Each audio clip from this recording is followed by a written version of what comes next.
Hello. Okay, I have this board which the power switch is not going off no matter what I do. Pressed it on, off, hold it down.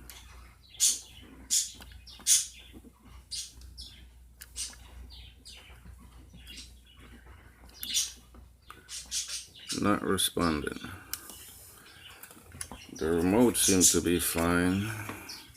I turn the remote on, the remote moves.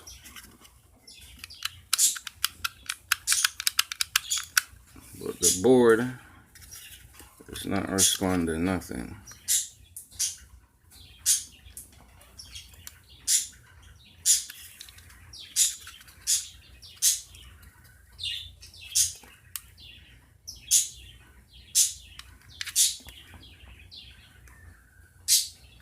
As you can see, the light changes or flashes, but it's not going off.